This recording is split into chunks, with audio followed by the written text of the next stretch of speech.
Gentlemen, you're probably wondering why I have brought you to this picture of Benicio del Toro. That's because today, I took my cat to the veterinarian, and my cat is a new cat, and it looks very just odd. Like, I have not been able to pin what kind of cat it is. His name is Stevie, and I went to the vet with him today, and the vet was like, we think he's like a mix of Maine Coon and werewolf cat. So that got me thinking, A, werewolves, B, who is the best werewolf in terms of transformation from like already weird looking actor to like even weirder looking cryptid. So I've assembled a couple transformations. We've got Benicio del Toro and Michael J. Fox. And I just want a pod answer on who the hotter transformation goes to. Okay. So this is what Benicio del Toro looks like, as we're aware.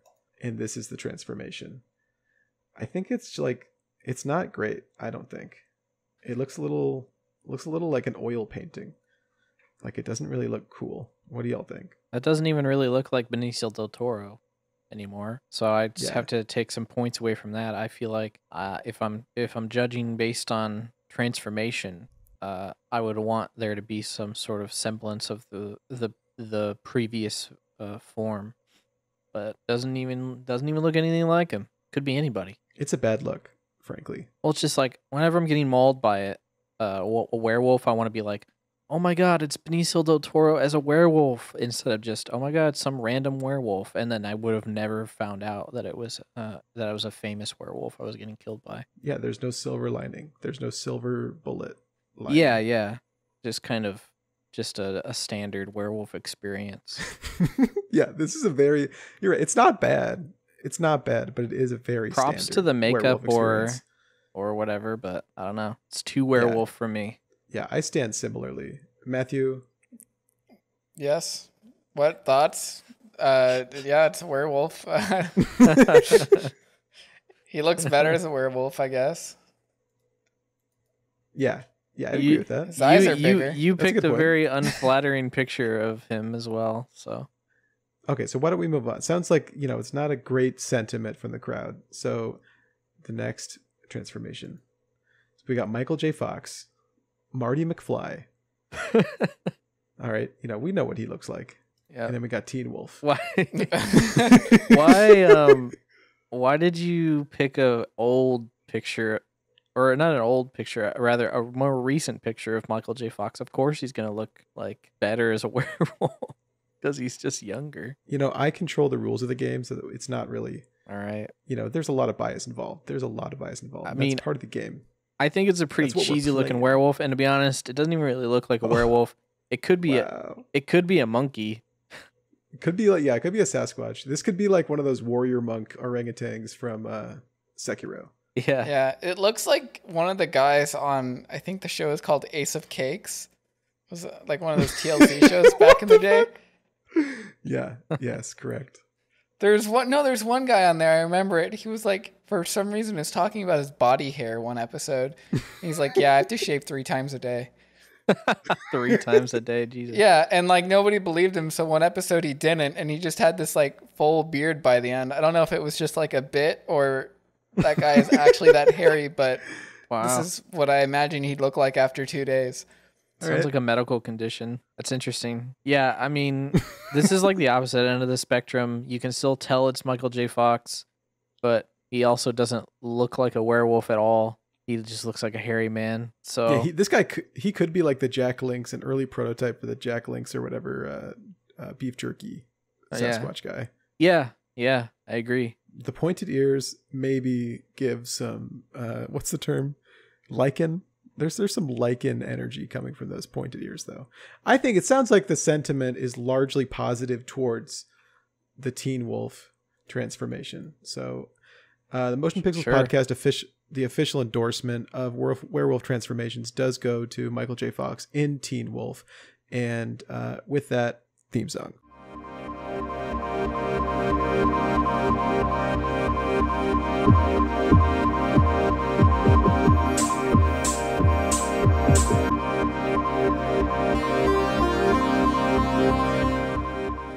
This is the Motion Pixels podcast.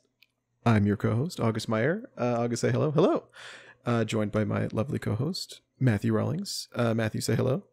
Hello. And joined, once again, by the glamorous Uncle Dane Kevin Cook, the current baddest boy of comedy. Dane, say hello. Hello. Because this is the Motion Pixels podcast. And this week, as you can tell, the energy is electric. The opening bit was a smash hit. And, I think we're in a really good place podcast-wise. And I think we're going to roll with that energy into, a very interesting discussion into Team Fortress 2's very weird, complex, but also extremely well-designed, I think, weapon system. I think it's going to be an interesting discussion because it's something that has always stood out to me about TF2, that it has a very distinctive weapon system with the stats on each weapon really drastically changing the game. And I know Matt had some questions that he wanted to get into with Dane specifically, because Dane is he's played TF2 a little bit. He knows his way around. Let's just say it's not his first rodeo, folks. Matthew. Yeah, that's true. Yeah, so Mr. Dane, I've actually wanted to talk to you about this for quite a while now. I don't know what video it was. I know your most recent video was talking about a weapon in the game, but there was some other video you put out, I think like a month ago. Yeah. What was the last video you talked about, like a weapon? Yeah, Oh, the Rescue Ranger, that's what it was. Yeah. Yeah. After seeing that one, and it kind of went over like how different a gun could make you play a class. It made me realize I had no idea how TF2 works.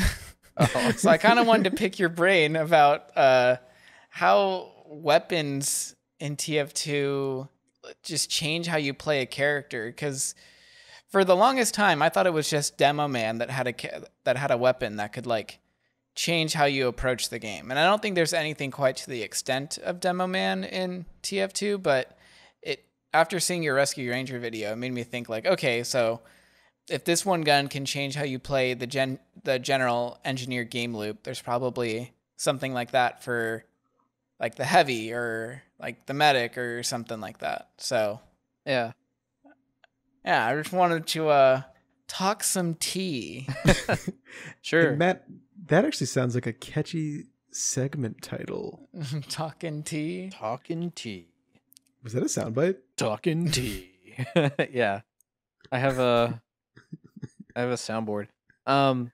Wait, is this like a phrase known in the TF2 community, or is this like something you recorded just for this? We're just now on the cutting edge of this phrase where we just invented it. So it's not something known to the TF2 community, but we're making waves. Yeah, I think the community is going to respond to this in a really big way.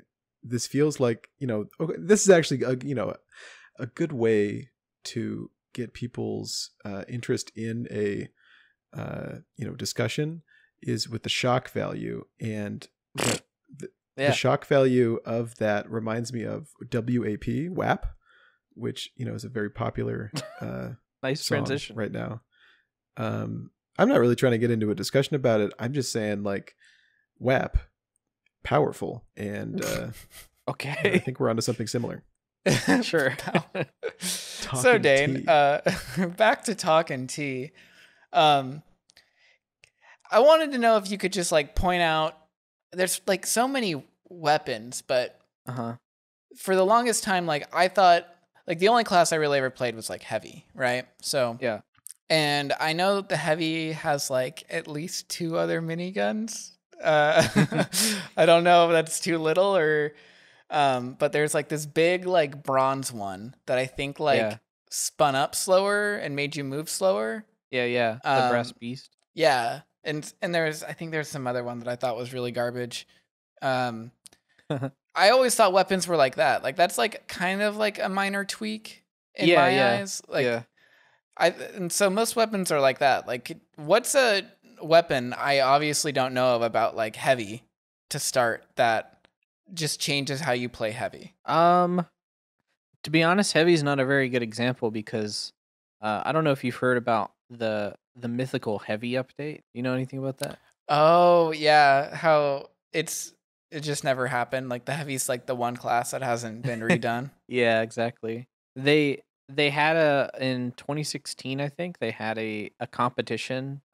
It was alongside the Meet Your Match update. They also had a competition where you had to vote for pyro or heavy to get the focus of the next update, and everybody voted for pyro. Not everybody, but most people voted for pyro because at the time pyro was in most need of balancing, not necessarily like to make the class more exciting, but just because pyro was broken for a very long time. Like his flame particles were very unreliable. Like what you see with your flames isn't necessarily what you get because the flame animation doesn't match with the hitbox of the flames. So everybody voted for pyro for that reason. Well, not everybody, but most people did because they agreed that pyro needed the most balancing changes. But at the end, pyro won, so he got the Jungle Inferno update, which was like a jungle theme update, but also they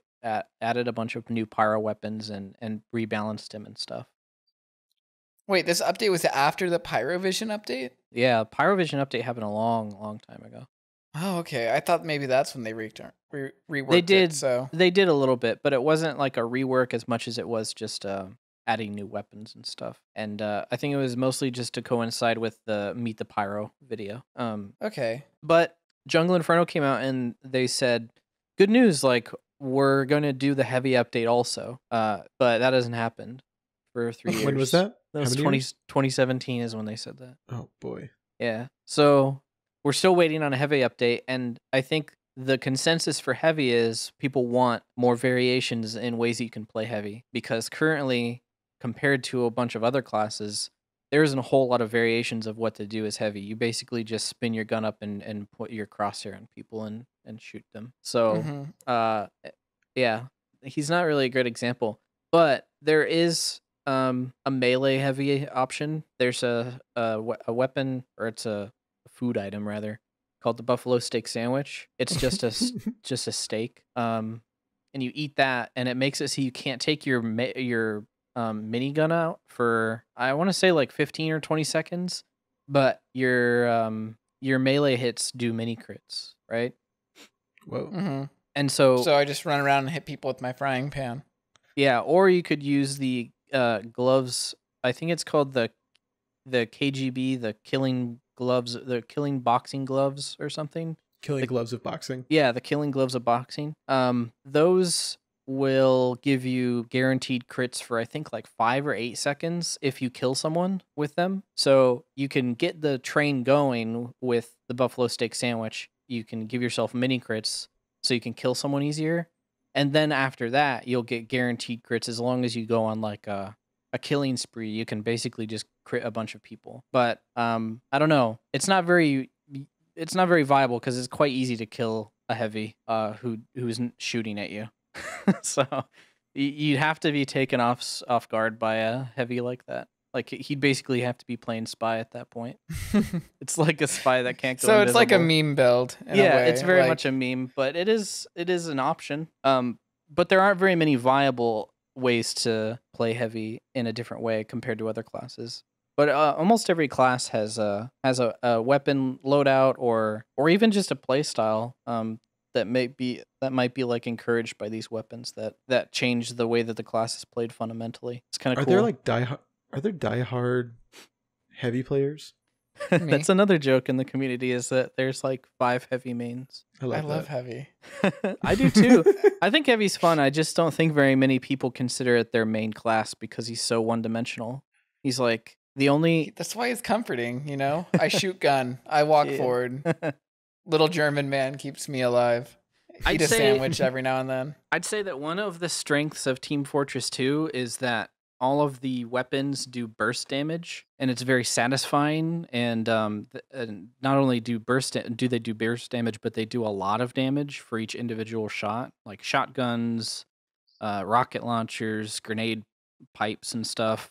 I mean, you can pretty much you can 2 or 3 shot most things in the game if you hit them. So it's like high risk, high reward. It's like you hit them, you know, you do half their health, and if you miss, then you don't. So it's kind of cool and fun, and it makes combat interesting in that way. But with heavy and to a lesser extent pyro, they don't really have any like single fire burst damage weapons. So it's kind of strange having them in the game. I don't know. It's not as satisfying. I don't think it's satisfying to like mow people down for sure, but you need to mostly rely on your positioning for that. Yeah, like finding a good choke or something. Yeah, or like or sneaking up on people, or being on the high ground, or video game stuff.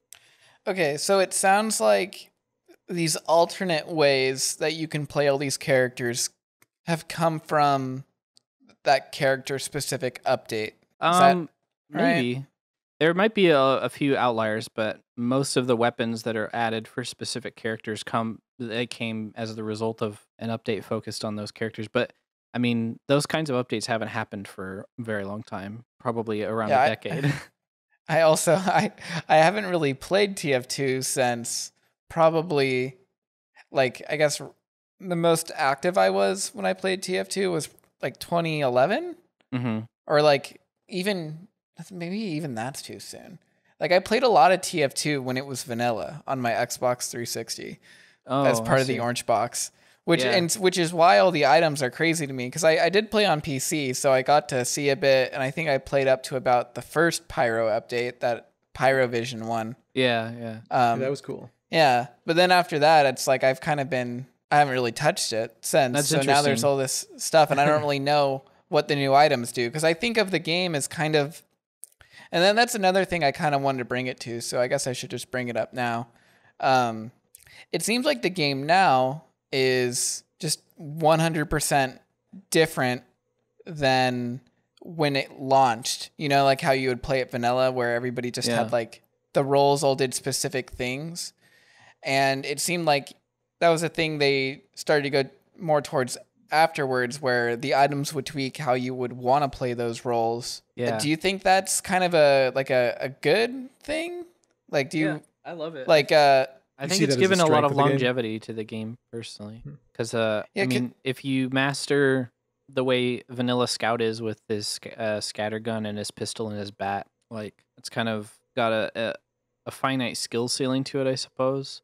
Or maybe, like, maybe you like the idea of Scout, but his weapons are kind of boring to you. And then if you have a bunch of options for, like, different guns that do different things, then maybe you'll find a more fun way to play, like, with the soda popper, which is more of like it's more bursty, I should say. It does a lot of damage, but you only have like a small clip, so like you can only really run up and pop someone really fast and then run away while you reload, as opposed to like pumping like 6 shots in someone and jumping all around. Sustained burst damage, I guess. So like maybe somebody would get more fun out of doing something like that. So it kind of leaves all these options for people to replay the game, or maybe fall in love with a class in a way that they didn't really understand could be possible before, or something like that. I don't know. A question I have. Oh, go ahead, Matt. Because the way it kind of seems to me is like it's almost like TF2's approach of adding a new character to the game, like having different ways to play these classes, but like in a much more slight way. And I was wondering if you could, like, besides like Demoknight, which is essentially like a different character, because the playstyle is so different. Are there any other characters that have somewhat of a similar kind of transformation when you use a different like suite of items rather than their stock ones? Yeah, like Huntsman Sniper, I think, is a big one, because like you're not scoping in on people anymore. You're not standing in a sight line and trying to wait for people to walk into your crosshair. Like, you're much more of a medium range class, and it's very much just it's like an archery character at that point. Like, it's not even not even really a sniper anymore. Like it's just like a dude with a bow and arrow? Yeah. Yeah. Oh, okay. And because the bow and arrow, you can still headshot people with it, and it still like can insta-kill people. It's still very much snipery in that way, but the play style is completely different, and you have to, because it's a projectile and there's a travel time, you have to get used to the way that the bow works as a weapon, and yeah, it's like a completely different character in that sense. Given okay. I would say that the sniper, if you were to get good with the huntsman versus the same amount of good with a sniper rifle, I'd say that the sniper rifle is just a better gun in general because you have much more range, and it's probably easier to kill people with a sniper rifle. But you can still be very effective with both. Like it's not like one is like significantly weaker than the other enough to where like there's no point. You know what I mean? Like if you get like, there are people who have gotten really, really good with the huntsman who are just like terrifying to play against because they're just so good at it. So that's one. I mean, the engineer has the battle NG, which changes a lot of the way he plays. Like he plays a lot less defensively and is more of a I don't know, like a in the same way that a mage would focus on healing or like an area denial kind of thing, like putting up wards. If you think of the sentry gun as like a ward. Okay, so you like just drop dispensers and teleporters and you basically just use the mini sentry as like a mini ward, and then you do the majority of the damage with your shotgun and stuff like that. So it changes the way that you play the engineer because you're much more mobile. You're walking around more. You're basically playing like Scout would, except you can't double jump or run fast. So. Well, and what items do you need to do that one? The gunslinger. It replaces your wrench with a robot arm. It's kind of cool. And then that pairs really well with things like the shotgun, which is his default weapon. But I don't know, in the Rescue Ranger video, I think it's pretty clear that if you want to play focused around your level 3 sentry and be that like mage character who like is playing heavily defensive, then the Rescue Ranger seems like a really obvious option if your team is helping you, because you don't have to defend yourself or you don't have to contribute to like putting out damage on the other team. You can just focus on keeping all your buildings level 3, including your sentry gun, and then your sentry gun is like is the formidable tank that your team has to deal with instead of you as a character, like your physical body. You know, they got to attack the sentry gun.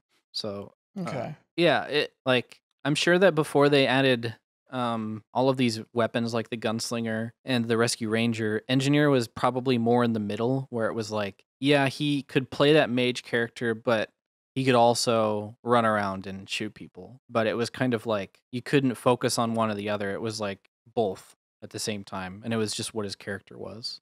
But with those weapons, it might have just taken the extreme of that role and then tipped it in one way or in the other. And I feel like that's probably what they look at when they're trying to design weapons to change the way that you play a class. It's like they take the idea of the class and then they're like, well, what if we made this more extreme and then made the other end of it weaker as a result? Like, for example, NG's ability to build dispensers and sentry guns, but if we made that like sustainability stronger with the Rescue Ranger, he can heal his stuff better and he doesn't have to be next to it all the time. But at the other end of it, he can't defend himself very well and he can't put out damage as his own character. And if all of his buildings are dead, he's basically like useless. Like that stuff is interesting to me, and there's a lot of stuff that they do for other characters that kind of follow that same like theory, I think. Well, like what do they do for Medic? Does Medic have a transformation? Yeah, because I feel like that class has a very like set role you have to do. Right? Yeah, like healing. Yeah. Yeah. But there are ways that you can heal and contribute to the way that your team is like doing things with different mediguns that he has. Like there's the regular Uber, right, where you become invincible for 10 seconds. Yeah. Like that's great for like pushing into the other team because you can't be killed. And it's great. So like if you Uber like a heavy or something, then you can just strong arm through a choke or whatever. But then he also has the Kritzkrieg, which doesn't make you invincible at all, but it makes it so that for 10 seconds, the person you're healing guaranteed has crits. Like all of his shots do critical damage. So if you give that to a Demoman or a soldier, like you could wipe the other team very effectively. The downside being that you're not invincible, but if you're killing people fast enough, it doesn't matter. So on offense, I would say like, say you're playing like attack defend or something, and you're playing defense, you probably would want to use the Kritzkrieg, because it's very easy to sit around and charge your Kritzkrieg very quickly, and then you can just like anytime that they try and push through or whatever, you can just kill them all. It's very easy, as opposed to like if you're using Kritzkrieg on offense, chances are they have a sentry gun or whatever, and it's kind of harder to push into a team and kill them all if they're all like playing very defensively. You know what I mean? Like they could easily run away. And also, engineers' buildings are immune to crits, so you can't really destroy. Like they take no damage? No, they just take normal damage. Oh, okay. So like you can't really Kritzkrieging into a sentry gun is kind of useless. So you can do stuff like that. There's also like certain weapons that are just better than the stock variant. Medic is a great example of that, because he's got a crossbow that the needle heals people for like 70, or it heals a lot. It can heal people like for like 150 damage sometimes, I think. But it heals based on how long the trajectory was. Like, so if you heal someone from very far away, then they get healed basically to full health. What? It's really, really good. And the needle gun that he uses is like useless. Like medic isn't supposed to attack anybody really. So it's pretty much a no-brainer to replace your your first slot with a crossbow whenever you get it. So because it just makes his role that much more powerful. So is there no battle medic? There is, but I mean, it's also a meme. It's a meme. Yeah, it's definitely a meme. Yeah. Like there's a needle gun that for every needle you hit, you heal yourself 3 damage. So like if you're hitting all your needles, then you can basically just survive for a long time. But the needles just don't do very much, and it's an automatic weapon, so it's kind of not very effective versus like a soldier who can just 2-shot you with a rocket, right? Like you can't out heal someone burst damaging you. So it's very much a meme weapon. But yeah, there's small things like that. Oh, the crossbow. The crossbow. It sounds like Ana from Overwatch. Oh yeah. It's very much like that. Basically, you have to be really accurate and just hit your teammates from far away. Yeah. It is very much like that. But it's projectile, so you got to lead your shots and stuff. That's why it rewards you for hitting shots that are far away. But it's not a hit scan. It's like a projectile. You have to. Yeah. Wow, that sounds hard. I think at this point people have realized that most medics are going to be using it. So what I usually do is if I see a medic like across the map and I'm hurt, I'll like stand still and I'll either call for medic in the game, or I'll just straight up go into the voice chat and say, "Can you arrow me?" Oh, please? Interesting. And then they're like, "Oh yeah, I see you," and then they arrow you.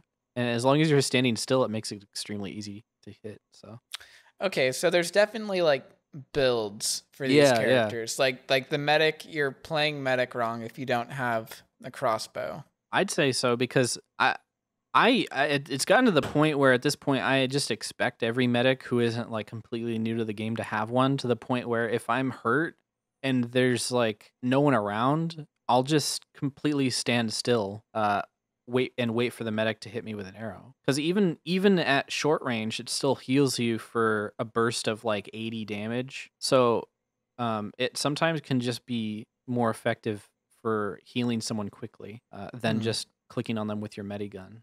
And it still builds Uber by a little bit when you do it. So and is there nothing that you would want to run in that slot other than that gun? So is that like just the default build for medic? Like how else would you play There it are some differently? people who run the overdose, which is like another type of needle gun. And if you have it out, then your medic runs faster, and it scales with the amount of Uber charge you have. So if you have full Uber and you take the needle gun out, the overdose, then you'll run like, I think you run like faster than a scout or something ridiculous. Whoa. So like What? that could be it could be useful for, I don't know. It's like the trade-off is so powerful in giving up your self-defense for better healing, because it's like that's your role. You're just leaning more into your role. It's very much like the engineer deciding to give up his self-defense with a shotgun and investing in healing his buildings better with the rescue ranger. It's like, I mean, I'm pretty much nothing without my buildings anyway, because I can't hit any shots, so I might as well. And a lot of people who play medic can't aim. No offense, but it's true. I mean, like, if you're playing medic all the time, then you're not really getting a lot of the mechanical skill of aiming down. So it definitely, like, I don't know, it enables the class role a lot more. So it just seems like a no-brainer choice. A lot of people complained about that as well, especially at higher levels, where they're just like, man, I hate how the crossbow is like the only thing to use. It's very stale. And people have always, complained in one way or another, saying that Valve should buff the other options, or at least make the... I wouldn't say nerfing the crossbow would be a good idea, because I think it's a great weapon. But maybe just make the needle guns be able to heal teammates as well. Maybe that'll help. Like, if you needle your teammate, then it'll heal him. I don't know. You're saying just like by default, change the class to do that? Yeah, just make it so all of his primary weapons heal teammates in one way or another. I think that would be helpful. So yeah, it kind of sounds like a lot of these tweaks to the classes are under this mindset of like imagining the character as like a series of, I don't know, like the way you'd play the character is like balance. series of tubes. Like the character, like everything that defines it. If you're to put those into attributes, like I guess for like Scout, it's mobility, and the shotgun. I don't know how to put it into terms, but it sounds like for every valve that a character has, if they are all in the middle position for a character, each weapon's kind of like, well, we're gonna push this lever up. It's moving sliders around for each like thing that defines the class. Yeah, for sure. Okay. Like Scout has a weapon called the Babyface's Blaster, where by default he moves slower out the gate. But whenever you Babyface's Blaster? Babyface's Blaster. Okay. I thought I was making sure I heard you right. Yeah. Babyface's Blaster. Yeah. And he is slow. The stats are your Scout is slower by default. And then whenever you hit someone, you move faster, to the point where if you hit enough people, you move faster than normal. So it ups your mobility. But if you get hit, it lowers your speed again. So like you have to be able to hit people without being hit, if that makes sense. So it encourages a specific play style of being very fast, but you're not allowed to get hit. It's kind of like a little mini game more than anything. You're like Sonic. Yeah. Exactly. Is a Sonic like?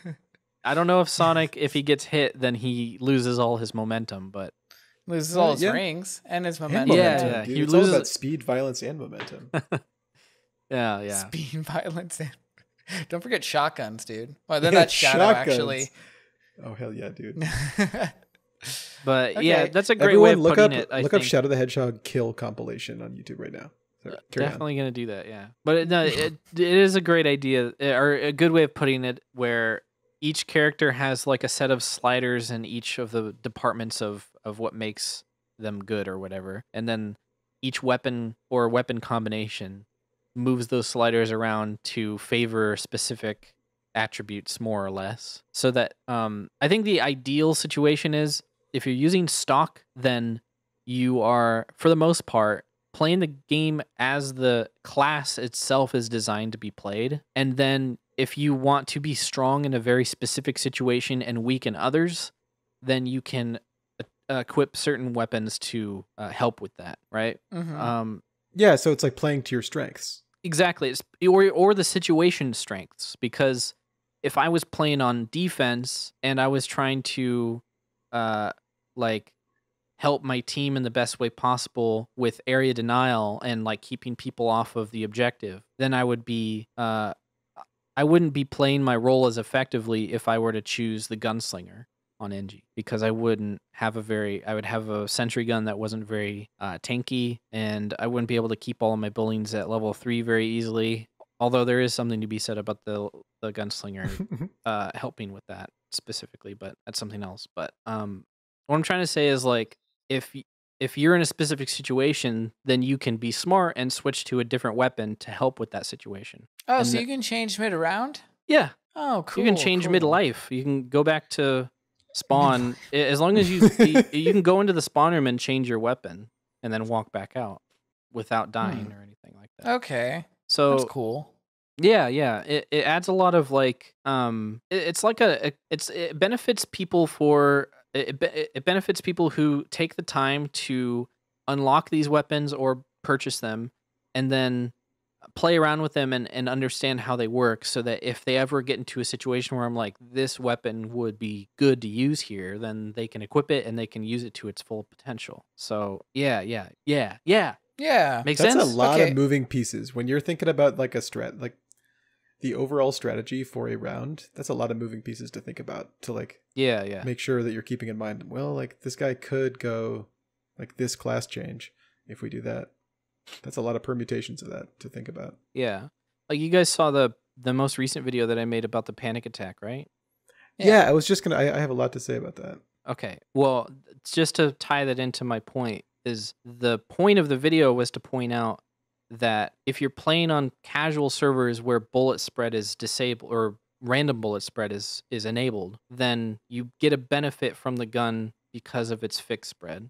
But if you're not playing on casual, then you're not going to get that benefit as much. So it might be better to use a different shotgun. And also, because it does more damage at extremely close range, like you're holding the shotgun up to their head, essentially, because it does more damage in that situation, if you're playing on a map where you're in tight corridors all the time, or there's a bunch of like hallways where the main instances in which you're fighting an enemy is in very, very close quarters, it would be good to equip that gun because you're going to be running into that situation all the time.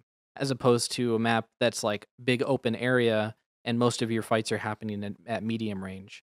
You might not be getting a lot of use out of the gun because it does less damage than the stock shotgun at that range. So like you can acknowledge that that's the situation you're about to get yourself into and you can equip your weapon accordingly. And that can be applied to most unlockable weapons, I think. Okay. So it's like basically you should have loadouts ready for situations and maps. Like you should try to mix it up every situation you're in. Yeah. Like if you're going to play optimally. But the panic attack is cool because if you only play casually, or like if there's a certain amount of maps that you like and they all happen to be in close corridors, that's like your only pick. Yeah, very much. You could easily make that case, yeah, for sure. Okay, so if the characters have all these sliders and levers to change kind of how they play, how the fuck did Demoknight happen? That's a good question because I mean, an entirely different we're all talking about this. He's definitely the definition of a subclass, which is what people call like a class that's deviating heavily from his intended role in the game based on his unlockable weapons that he's equipping. They call them subclasses because it's like it's Demoman, but not really. Like you're technically picking the Demoman, but he's not using explosives anymore, so he's not really doing any demolition anymore. Dane, what would you say is like the textbook definition of the Demoman's role on a team? I would say basically it would be defense and he's a power class, I should say. I don't know. There's a bunch of ways to put it, but I would say that he's a power class in that he puts out a lot of damage, but he's only strong in medium range. Like he's quite weak at close range because his explosives do damage to him as well. So if you get right up into Demo's face, then he can hurt himself very easily. And he has no shotgun option, right? No. He doesn't have any hit scan weapons. So his effective range is pretty much just like at the point where he's not going to hurt himself. So like he can put sticky bombs like underneath the person's feet and detonate them, but if he's putting them underneath his feet to fight the person that's in his face, then he's going to kill himself. So he has to make sure that he's positioning himself at that range. And Yeah, but he puts out a lot of damage. Like Demoman, it has like the most damage potential in the game. I think like the best Demoman in the game will always be out damaging his teammates at the top of his game. So yeah, he's like the damage dealer. He's the one that's always getting healed by the medic and just locking down chokes with sticky bombs and denying people from going anywhere with his pipes and stuff like that. It's a very powerful class, but he's like the power class in both Highlander and in 6v6. He's like the anchor of the team. A lot of the time that like you'll go to like a mid fight where there's like both people spawn and then they run to the middle point where they're supposed to be capturing.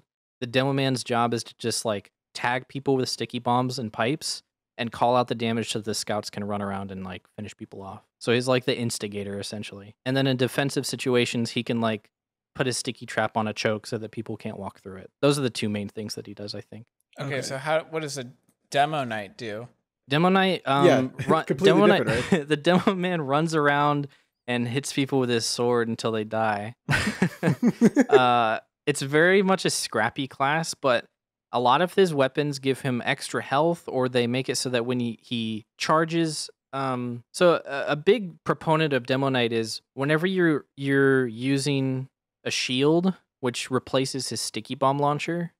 If you right click at any time, you'll run forward at a very, very fast speeds. I don't know. You've probably seen Demoknights do this before, right? He charges forward in a straight line and he screams. And at the end of the charge, if you swing your sword, it'll be a guaranteed crit for most of the shields. Some shields don't give you a guaranteed crit, but most of them give you a guaranteed crit if you swing your sword or your melee weapon at the arc of your charge. So if you know that distance and if you memorize that distance, if you see someone and there's a straight line to them, then you can right click, and by the time you reach them, you swing your sword and you'll do a guaranteed 195 damage and it pretty much insta-kill most of the classes in the game. So yeah, once you learn how to do that effectively, then you can pretty much act like a very loud spy. That's Gabe Newell's favorite class. Yes. My favorite class is the spy. So, do you know why they made Demoman Demoknight? Because it doesn't seem like there's any good reason why. I don't know. They picked that. Okay, yeah, I wasn't sure right? if they've ever talked about it. Like, why not Heavy? I feel like Heavy would be almost a better choice, you know? Or Spy Knight, yeah. Yeah, Spy Knight. I'm not sure why they picked Demoman. I think maybe they thought it would be funniest. It is pretty funny, like this. Yeah, but I agree. No, it's because he's Scottish. Because he has the Headlander. Yeah. Because he is Scottish. You know, in Scottish there are the Highlands, and in the Highlands there are Highlanders. Yeah, swords make the most sense for the Demoman, I think. Yeah. It's all flavor. Yeah, but I agree that Heavy. There's something that they can do with Heavy as a melee character to make him along the same lines as Demoknight. That would be pretty good. I just don't. I think that they thought to themselves, man, I really want to put a melee character into the game, but I don't want to add a 10th class. So we have to find a way to incorporate this subclass into a current class. And I think they went with Demoman. And despite it being completely different from his normal role, I think that they just went with it. Okay. Wasn't there supposed to be a 10th class called like the Mercenary or something? I think so, a very, very long time ago. Huh. Because they didn't go with that. I don't know. I'm glad they didn't, because I wouldn't want them to add another class. I think that would be terrible. That would be an absolutely terrible idea. Well, really? I mean, they added Demoknight. Like, what's wrong with...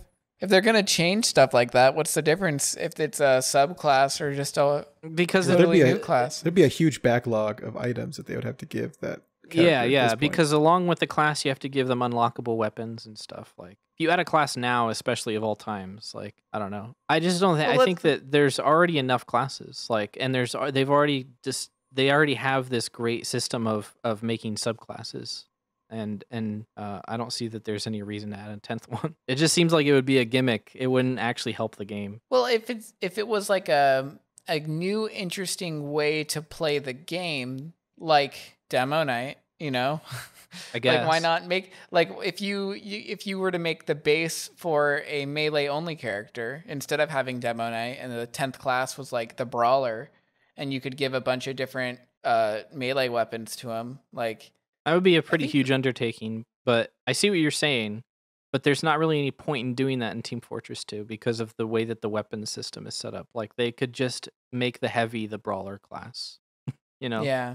Yeah, it was just, it was always interesting to me that the Demoknight thing, like back in the day, like when they were doing that, it's like, why not just add a 10th, you know? Like if this was like 6 years ago and they were in the middle of doing all this stuff, I think they could have done it without much pushback, but maybe. I don't know. I just think that it's a lame idea to just add no new characters. Well, do you think, Dane, if they're... Sorry, I bumped my mic.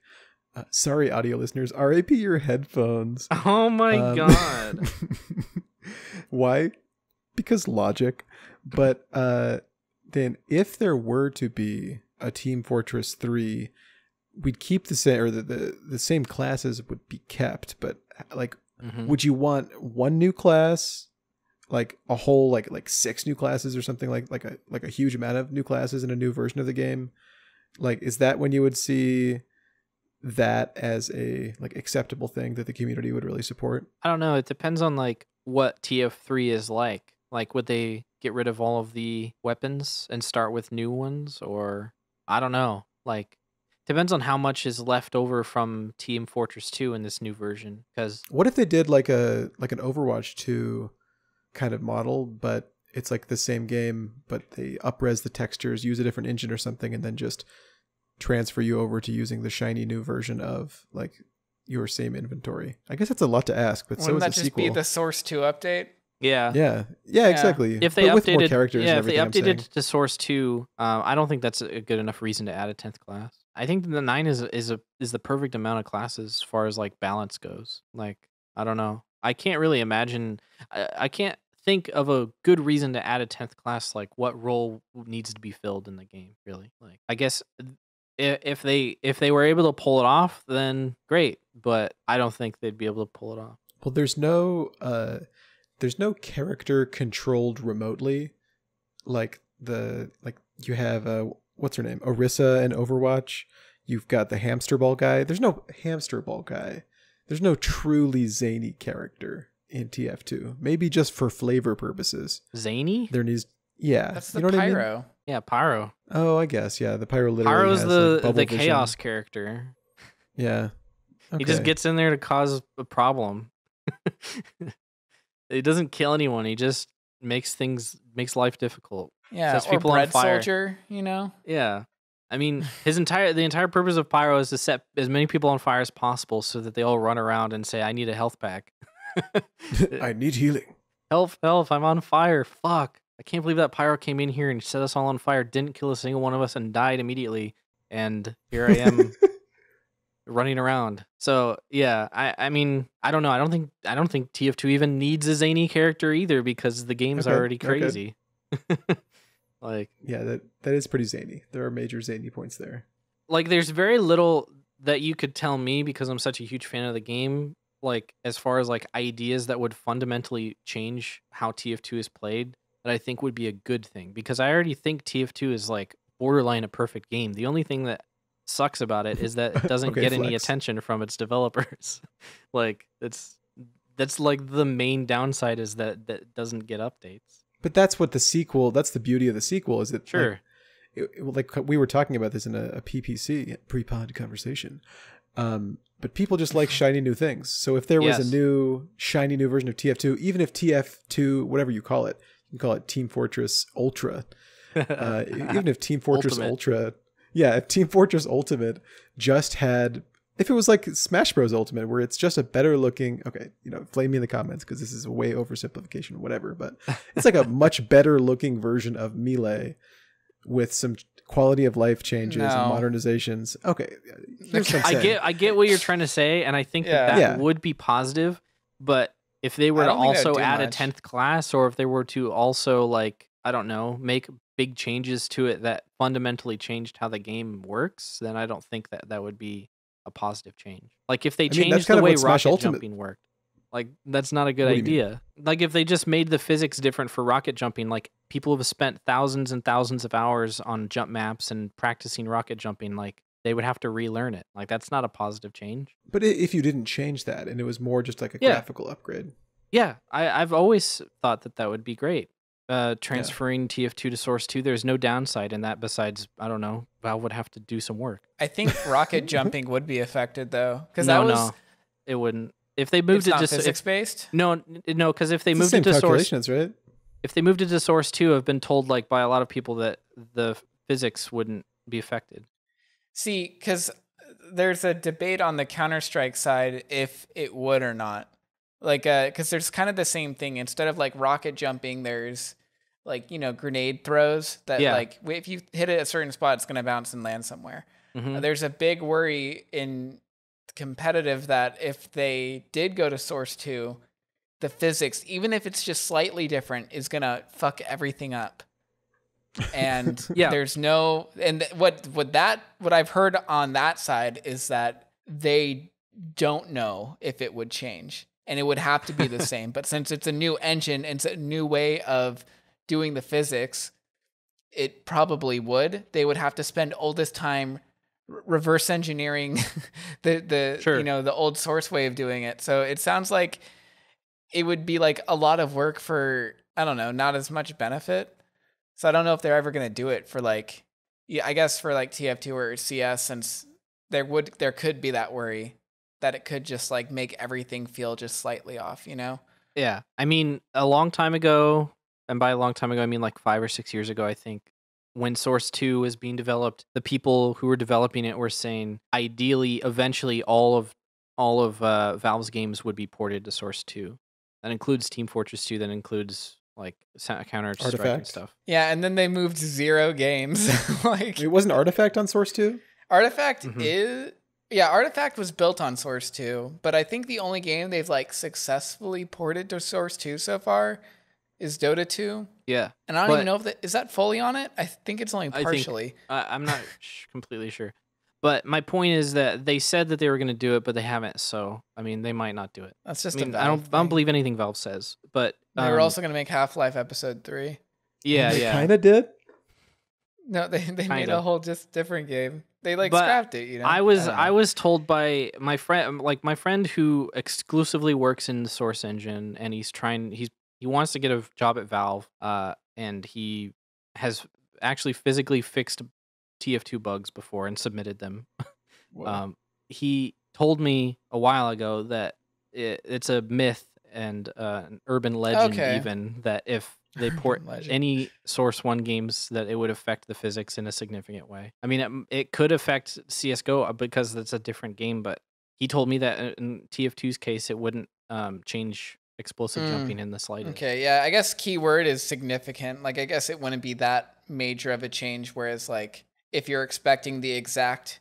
Like, there's no calculated, you need to hit this exact pixel coordinate with a rocket jump to pull this exactly. thing off, Like, right? if you rocket jump, you're going to go in the direction that you want to go.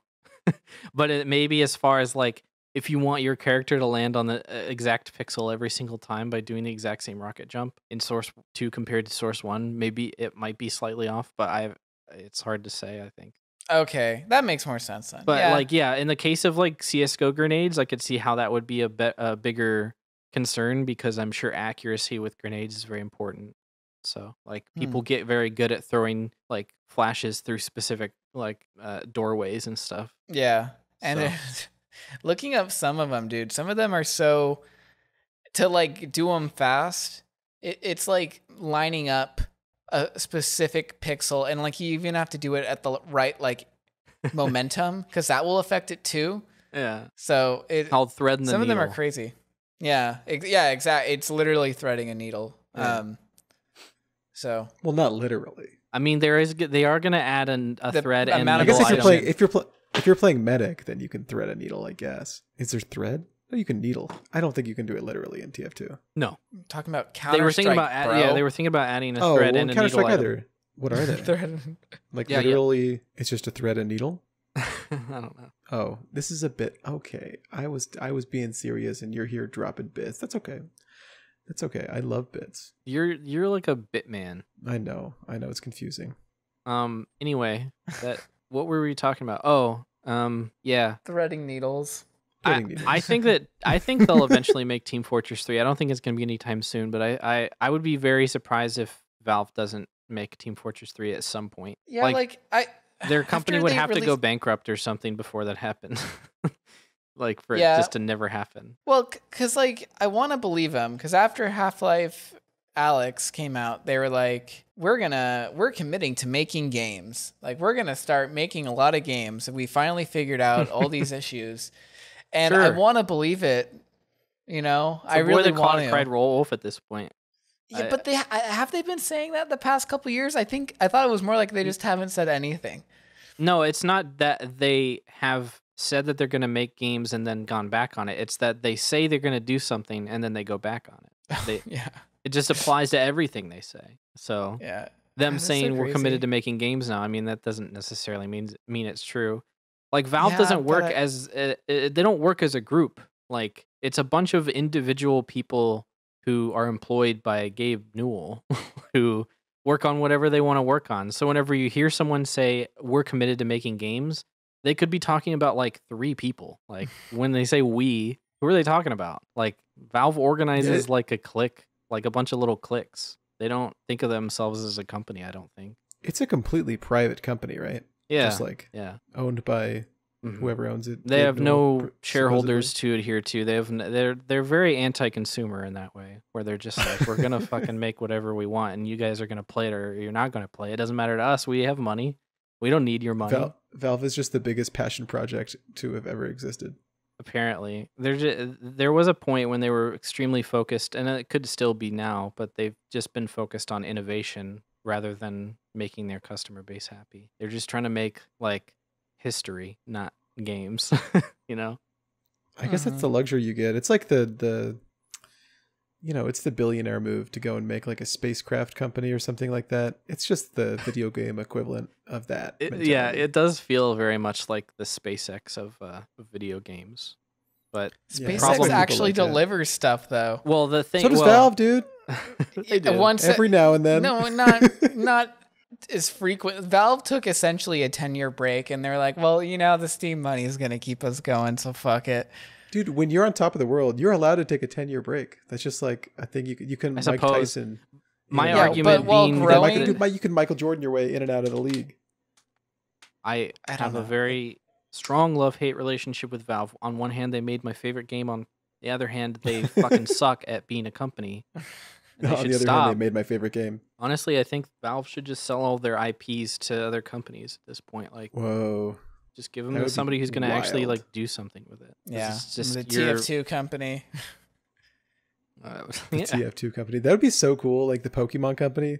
Like TF2 has enough like imagery where they could start, just pumping out different like weird little puzzle games and stuff. Where you're connecting 3 scout heads. That would be great. I could see it. I always forget that Pokemon's the biggest IP in the world. Yeah, it's crazy. I don't know. Would you be into a spin-off game of TF2? Like there's been talks of like not talks, but there's been like trailers for the Rainbow Six Siege Quarantine game, which is like just a completely different game adjacent to Rainbow Six, and there's like Warzone, and then also just like COD, traditional Call of Duty multiplayer. Sure. I mean, I like the Team Fortress 2 like characters and humor. So I would play any game with that, but I would not expect it to be as good as the base game at any point. Yeah. I would be surprised if there was any game that was better than TF2. What if there was TF2 Dungeons? That would be cool. Honestly, that'd be sweet. Yeah, that'd be so sick. Yeah. A dungeon. Oh, that actually that'd be cool. You could make a decent game with that. Because there's already why is there are there class-based dungeon crawlers? I guess it's like what fucking Destiny is. Diablo? No, sorry, I meant like party-based. Like you would have to comprise a party to go and take a dungeon, right? Is that every Diablo? Yeah. Yeah. Yeah. There's definitely it's definitely got bones for other stuff like that. But that'd be cool. All right, modders, get on it. Yeah. I mean, there have been people who've made fan spin-off games. Like, there's a guy who aren't made they, like, platformers. Well, yeah, I've definitely Platformers? played custom servers with like they were like Mirror's Edge. Yeah. No, like there's like 2D like side-scrolling platformers people have made in TF2, Well, Yeah. right? And you like can change classes on the fly to solve parts. Oh, okay. Didn't you told me about that, didn't you? I don't think so. Oh, I must have heard it from someone else. I don't know. I think there's something. I don't like know. that. I don't play a whole lot of modded TF2, but there have been people who've made like fan games using the TF2 like IP and stuff. Valve's really? very they're very open about that stuff. Like they don't sue anybody. Yeah, I mean, I've seen like people have made like full pseudo prequels or games in the Half-Life universe. Yeah. like Black Mesa, famously. Not just even Black Mesa. That's like a remake of Half-Life 1. There's like a game that they let them use the Half-Life property called like Follow the Freeman or something the Freeman. Yeah, it was like a really shitty game too, which is why it's even more surprising. But that was like published with like you had to pay for it. You know, like it was kind of crazy that it went that far, but they let them do it, so that's cool. I think the author of the Metro franchise, like the books, I think he has a policy like that where you can just like write your own entry in the Metro like literary universe, and he's just cool with it. That's cool. Yeah, I think so. I think so. I believe that's correct, and feel free to correct me, blow me up, shoot me down. Gross. Also, join our Discord. I always forget to plug it. Join our Discord. We do have a Discord. It's called Motion Pixels, as are we. Should we make a new logo? I'm just kind of going off on a tangent, but I feel like we should. Okay. Yeah. What was that? That Sorry, coffee I'm is just going going in on your a- brain. Yeah. No. I mean, I'm thinking about the Discord. I'm looking at Discord right now, and I see the logo, and I'm like, I don't know. Maybe we should change that. But this is kind of like soliciting the audience if they have any ideas. That'd be cool. Sorry, total tangent. Okay. Well, I think we've gotten through our Talkin' tea with We've Mr. successfully Dane, so talked tea. We've talked a lot of tea. Yeah. And one other thing I kind of wanted to talk about was this game called New World. I don't know if any of you guys have heard I about saw a lot that. of streamers playing. I'm assuming they got some endorsement brand deals or whatever. But Yeah, well, I saw that it was like an MMO in every sense of the word, and I kind of checked out. But is there some other like interesting element to it that I'm not aware of? yeah. Well, I was never really interested in it either. It's made by Amazon Game Studios, and I like work there, so I got a free beta code. Disclaimer. Cool. Yeah, disclaimer. provided by These are my Amazon. own views. I think I have to actually say that. So, Yeah, I think you do. but I got a code because my friend Sean has been interested in it because the kind of the draw to this game is that the combat is supposed to be. I hate this comparison because it's not true, but it's supposed to be like Dark Souls or Souls-like, and which I think people just say, hey, it's a third-person game where you use a sword and there's other types of weapons, so it's a Souls. Oh, and it can be hard sometimes, so it's a Souls-like. Like the game isn't really a Souls-like, but what I thought was interesting is because the only MMO I've really ever played was WoW, which is very much like auto attacking and tab targeting, and It's like dice rolling. yeah, like there's like rolls per hit and whatnot, and Yeah. it just feels very much like, I don't know, that's what an MMO was in my head. But in this game, it's very much like that combat kind of just feels like The Witcher 3 in a way, but with more variety because there's more weapons, and but it's set in an MMO setting. And what's really impressive I've found about it so far is that it doesn't like that. To me, that just doesn't sound like it would work because there's so many things, and I would feel like latency and lag would be a huge issue, but somehow it all works really well. Cool. So yeah, it's been interesting because it's basically like playing a third person action game with other people in like an MMO environment. Really? Yeah, and so it's been pretty cool because right now, and what's neat is they delayed the game because Crucible, that was another Amazon Game Studio game that came out not too long ago, did so bad that they pulled it out of release back into closed beta, which is wow. That, yeah, that's like, oof, dude. I mean, isn't that what they did with Artifact? Yeah, pretty much. Well, Artifact, they just kind of like silently let die. Well, they said, hey, well, we're gonna work on this game now. Yeah. Now they're reworking it, and there's like some stuff coming up about that. But it's Valve, so we'll see. You can still play Artifact, right? Yeah, you can still play it. But I think they said, hey, just so you know, we're not gonna update the game anymore because we're gonna redesign it. Yeah. Yeah, but with Crucible, you can't even play that game anymore. Yeah, that's kind of an extreme. That's the extreme one. They revoked its existence. They PT'd it. And they so took it up behind the Yeah, and so what's weird about this game is it was supposed to release like around now this year, but they announced like 2 months ago that they're like, we're gonna push it back to May.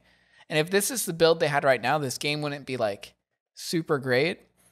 Because like there's a lot of good stuff, but it feels very much like the general consensus is this is really fun.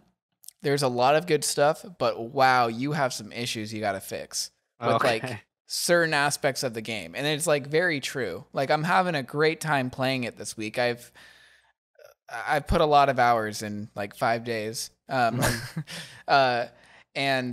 I really enjoy it, but if it was a full game, I'd probably be done with it and like give it another week or two, and that's not something you want from an MMO.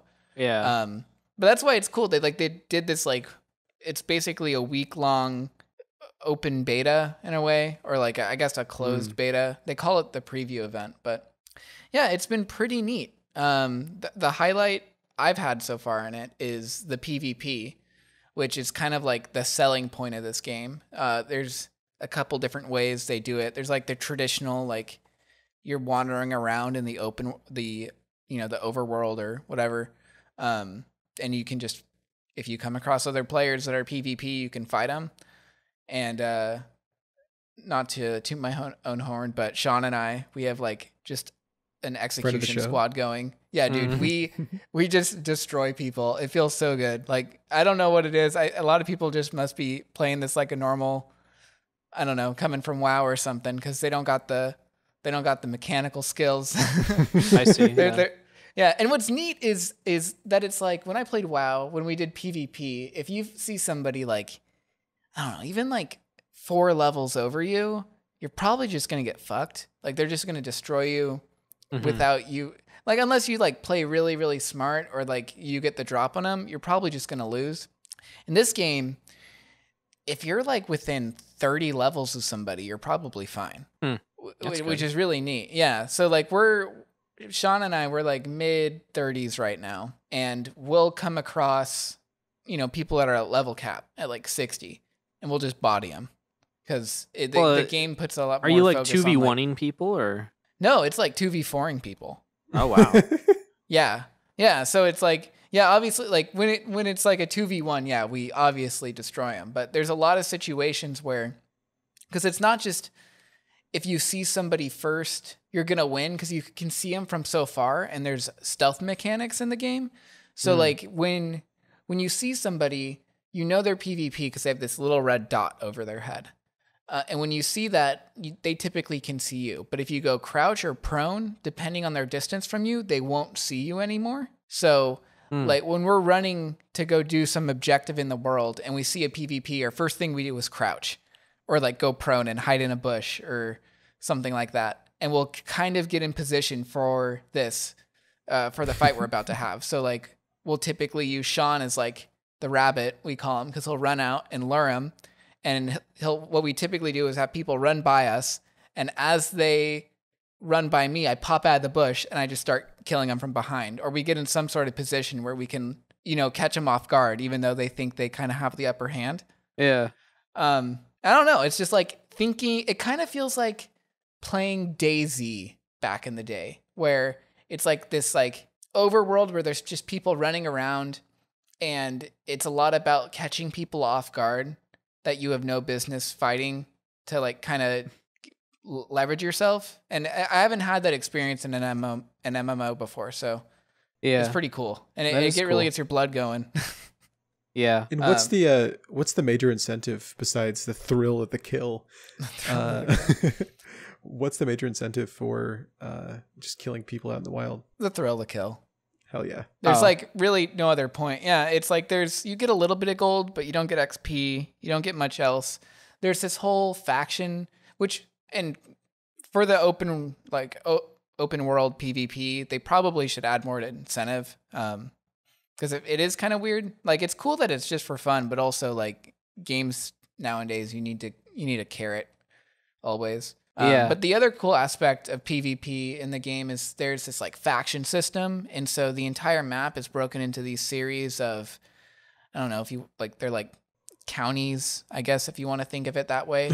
and different factions will control that county, and there'll be like a town that they own. And what's cool is if a faction owns it, it's owned by a guild that's in that faction, and the guilds are all player owned.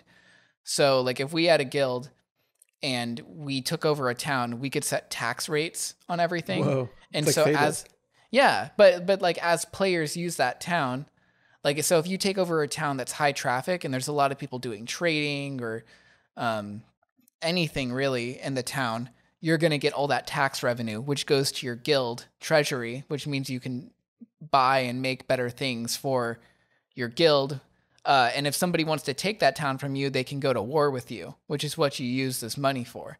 So these factions, like if you see somebody has a town that you want, another guild can decide to wage war on it, and it will schedule a war event for a couple days in the future where it's this big 50 versus 50 PvP battle where there's people defending in a fort and there's people attacking from outside, and it's like capture 3 points and then storm the fort to win. But there's also this concept of you have to prepare for the war. So leading up to it, you get more resources that are going to give you more of an advantage in the fight by doing quests and essentially supporting the war effort in that area. Oh, that's so cool. So like if you do a lot, you'll get like the only war I played so far, it was this one where we were defending, but I guess our area had done a bunch of the war effort stuff. So we had like, I don't know, like something like 12 turrets mounted on top of the castle. And so like as these people are trying to take these points, we could just kind of mow them down. But what's cool is like it's also kind of balanced in a way because the attackers also can have their own deployable turrets if they have enough of their own war effort stuff, and they'll get some sort of advantages. Like they can drop smoke bombs on the turrets to block them off, or you can also snipe somebody out of a turret with a musket or a bow. So there's ways to play around it, but those fights are pretty cool. All the PvP stuff is definitely the highlight of the game. And I'm excited to see what else they do with it going forward. But like as of now, when the game comes out in, I don't know, next summer, next spring, I'm probably going to get it because even what they got now is already pretty good. So if they keep adding stuff over the next 6 months, they'll probably be in a really good spot when it finally launches. And do you think they're committed to supporting it truly? They said 10 years, but like that's such a meme. Not just for supporting it, but like for releasing it in a way that has responded to the community feedback. I don't know. I think a lot of people, like, you know, people's opinions are really shitty sometimes. So like the community on one hand is really excited that they've made changes, because I guess right now PvP is optional.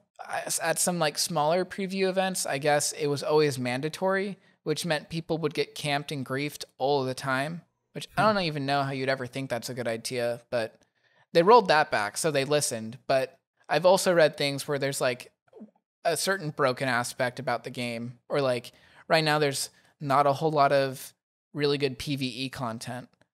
And I guess people have been saying that for a while and they haven't done that. So I kind of guess it just depends on like what's prioritized and what they think is important.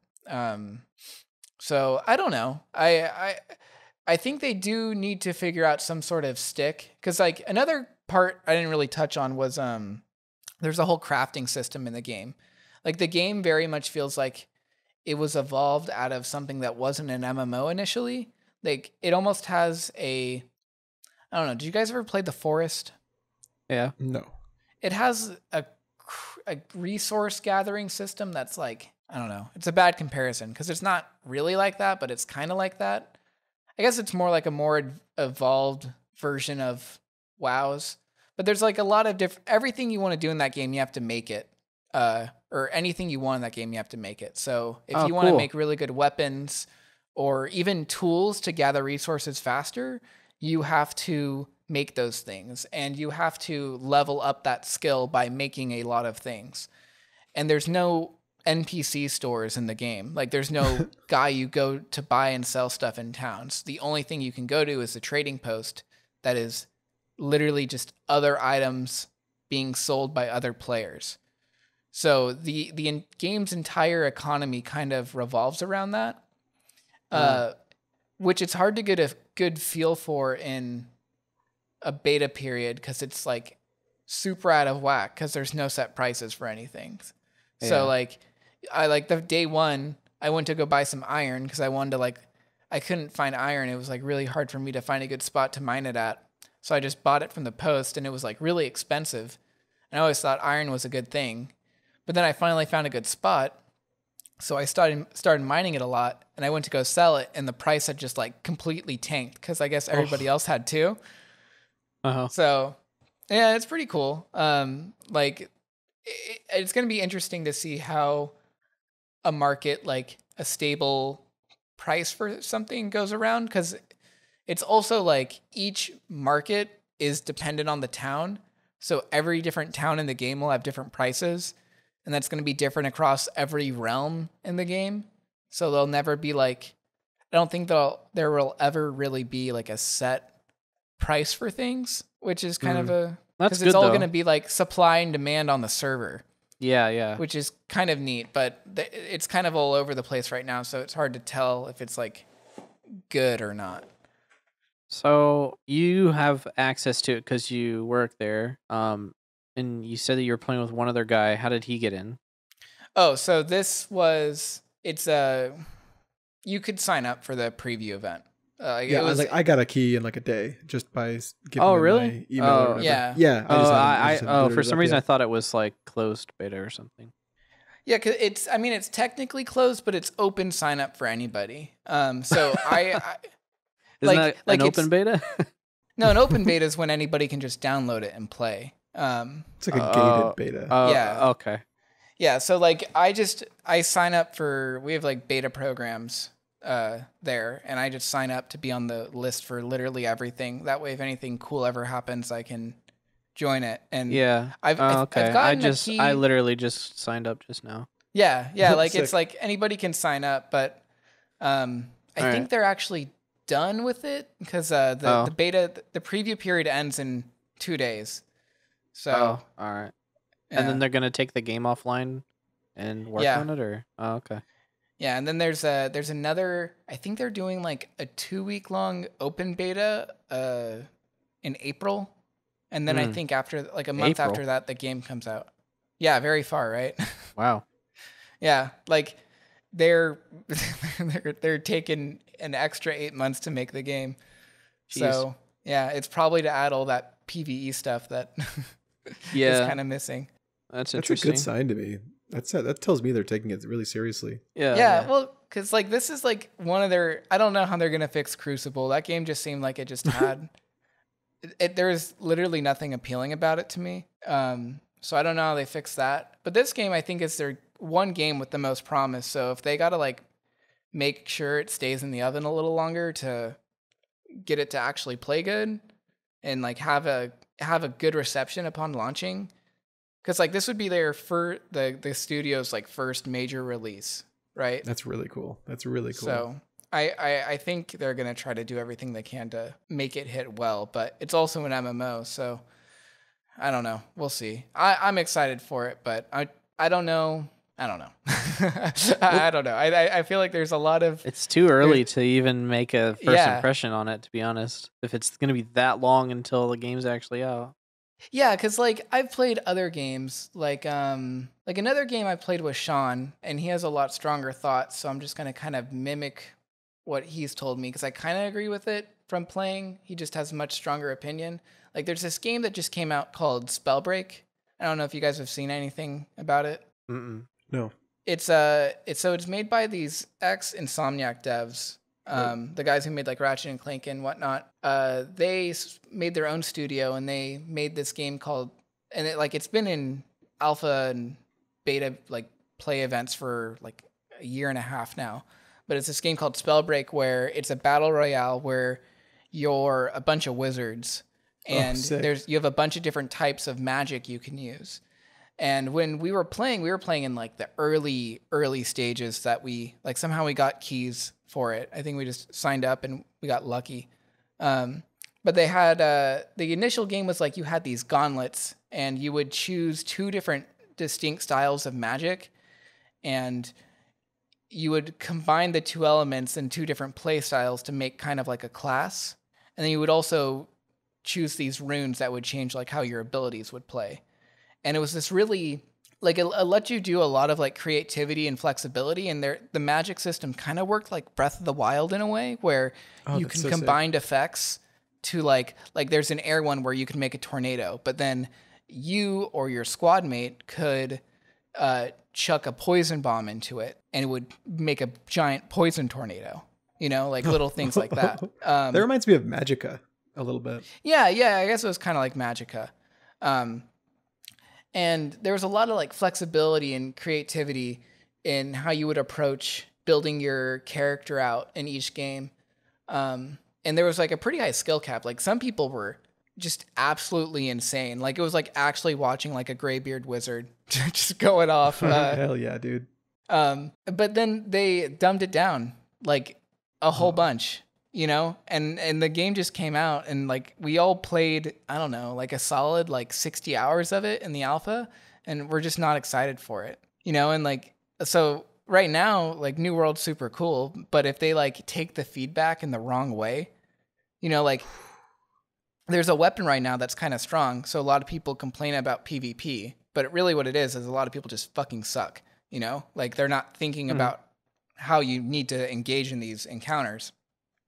So if they take that feedback and instead of nerfing the weapon, they make PvP even harder to openly engage in, I might not like the game as much, you know?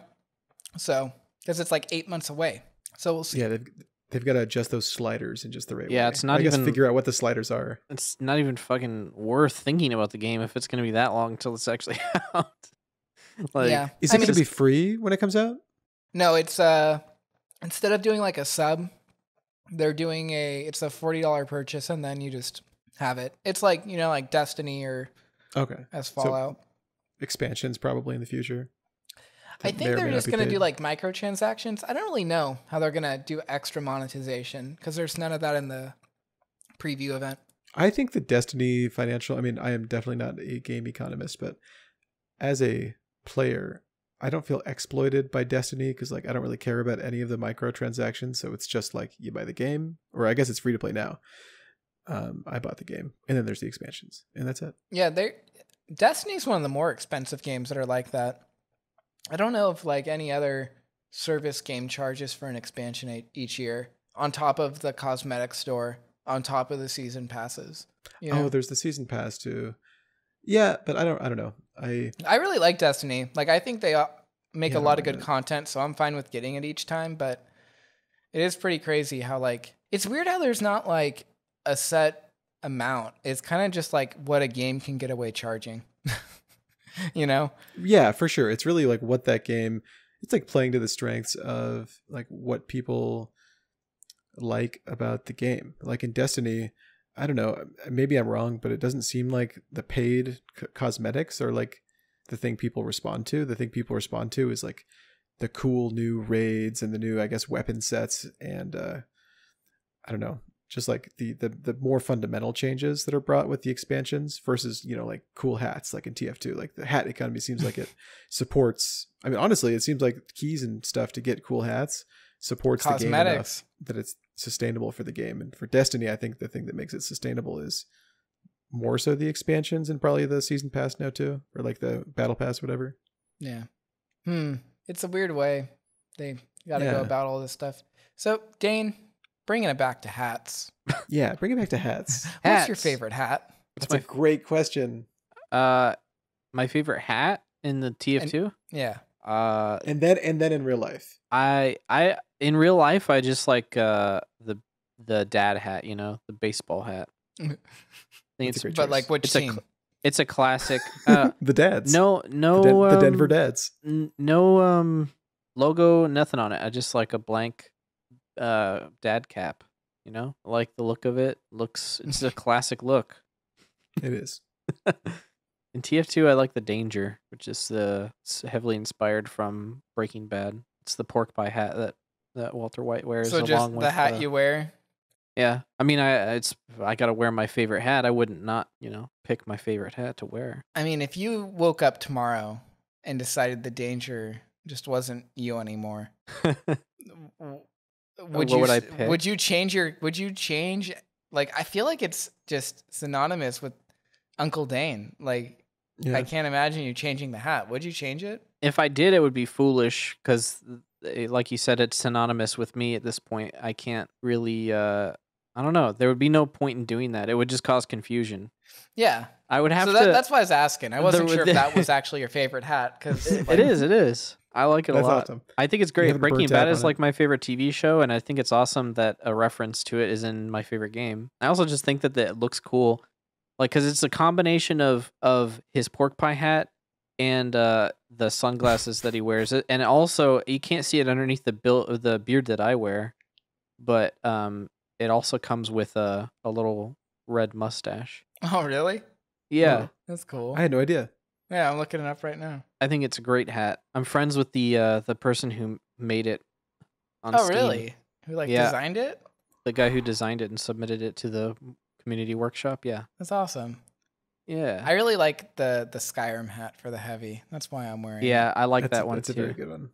Gus got me this. I wish that hat was I added the guy who made it because there was a point in Valve, like Valve was on like this spree of allowing creators to make their already established hats multi-class or all class, because some hats you can wear on only one class, some hats you can wear on like a few classes, like the soldier or the like you can only wear it on the soldier in the demo, for instance. And then there are hats where all classes can wear them. And for a while, Valve was like approving all of these creators to make their hats that were previously only for one class able to be equipped on all classes. And people were freaking out because it was like raising the market value and stuff. And I added him and I was like, hey man, can you like make the Danger all class? That'd be awesome. And he said that he wanted to get around to it, but I don't think he got around to it. I don't know if he even plays TF2 anymore. But yeah, I missed out on that opportunity, unfortunately. But what was I going to say? Oh, I wish that the Dragonborn helmet was all class, because I like that helmet a lot. And I wish it was not just for the heavy. Yeah, it seems like it could be. It'd be a good soldier hat. It would be a great soldier hat, yeah. Yeah, I'm wearing the, I forget the name of it. You probably know the actual name of it, but I'm wearing the Milkman hat because I just think that Americans don't get enough calcium. It's just kind of like my little bit of outreach. Honestly, I think that just shows your veteran status in TF2, because the Milkman set used to be a good set to have. It gave you a stat bonus. It gave you like 25 more health. It gave you a hat gave you stat bonuses? Yeah. Yeah, they used to do that. Like there was a sniper one too, where if you had like the crocodile hat, the shield in the back, and then like I forget what it's called, but like the piss dart gun, then you like couldn't be killed by headshots, something like that. Yeah. When did they change? You also couldn't kill people with headshots. When did they remove stat bonuses from hats? When people started complaining that the game was pay to win, which it was. Yeah, yeah. Because like it was kind of trade to win, because you could reasonably get any of those hats pretty easily. It was definitely, it didn't belong in the game, I think. Yeah. Yeah. I'm glad they removed it. So what's the difference between that and weapons? Is it that the hat is just extra and it's just nothing but a bonus? It's a lot harder to get a hat, yeah. Okay. Weapons you can find by just playing. Oh, you can't find hats by playing? You can, but it's extremely rare. Oh, okay. Yeah, that's the weird thing about TF2 is like everyone equates hats with TF2, but in terms of the drop rate, at least back when I was really into it, hats are like when you get a hat in a random drop, it feels like, oh, chef's kiss. but like there's so many hats that like it lessens the emotional value of that to you when you really get into the hat trading, because it's like they mean so little to you in the economy. But like when you're just playing to play, like it feels amazing. Like, oh my God, I got this hat. I mean, I still feel like, oh, I won the lottery or something. Like I have more than 8,000 hours in TF2 at this point, and I think I've only found a hat like maybe less than 10 times. What? Yeah. They're very rare. That is so surprising to me. Yep. Why? Have you found a hat a lot? I mean, I only have, I think, like somewhere around 600 hours in the game. And I would probably say I've found like similarly less than 10, probably not more than 10. Yeah. But sounds about right.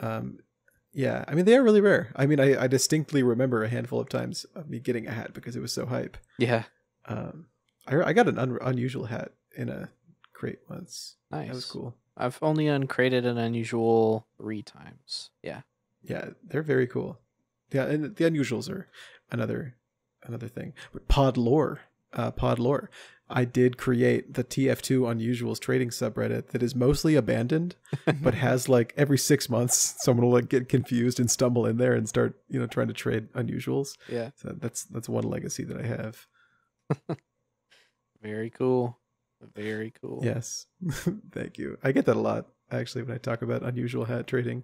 But yeah, I think that just about wraps things up. Any last thoughts? Any last words you wanna shoot off into the tether? No. Okay. Matthew? No. Let me think. Do I have any last takes that I want to sling? We were pausing for you. Dane, did you see my meme? Yeah, I've seen that before. I'm trying to just post a shitty meme at the end of every. Yeah, check out this meme. This meme, you can't see audio scrubs. Don't. Hey, if you're only listening to the audio, leave a comment. Oh wait, you can't. That's why they have to join our Discord. When you join the Discord, you can check out our logo, like I am doing right now, and tell me, should we get a new logo? Should we not? If you want to meet my dad's in the Discord. Shout out at Jalexis, I think his name is. Yeah, that about wraps it up for me.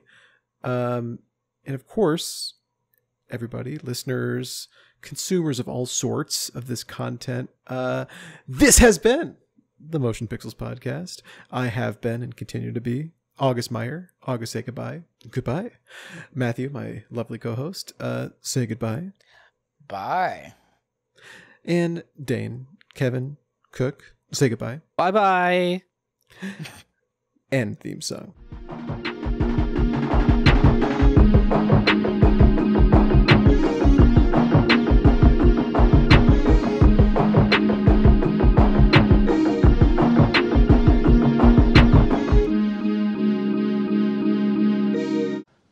I'm finished. Spy. I hated when Spy sap my centui.